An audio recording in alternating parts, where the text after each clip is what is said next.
से महात्मा बुद्ध कौन थे? ये पुण्यकर्मी प्राणी थे और विष्णु के लोक से आए थे, स्वर्ग लोक से आए थे, विष्णु के स्वर्ग लोक से। अब यहाँ राजा भी बन गए, लेकिन वो सुख तो नहीं, यहाँ पर वो सुख है ही नहीं। उसकी खोज में घर त्याग दिया, अपने आप साधना करने लग गया, हठ योग कर लिया, खाना पीना भी त्याग दिया।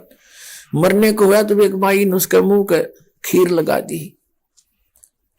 सच वो थोड़ी सी आंखें खुली, खाई थोड़ी सी, फिर वो उठा। उसने कहा था starvation could not lead to salvation, भूखा मरण से कल्याण नहीं हो सकता।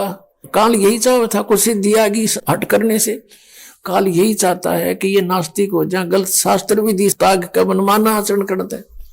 अब महात्मा बुद्ध ने जो आगे प्रवचन करने शुरू किए हैं, उसके आधार से उसकी वचन में शक्ति, क्योंकि पूर्व जन्म की भक्ति थी उसमें, जैसे ये राधा स्वामी पंथ के शिवदयाल जी, और फिर उसके अनुयायी हुए हैं जयमल सिंह जी ब्यास में, और फिर सावन सिंह जी के शिष्य हुए हैं खेमामल बिलोचिस्तानी सामस्ताना, जिसने सच्चा सौदा सिरसा में अपना डेरा बना दिया।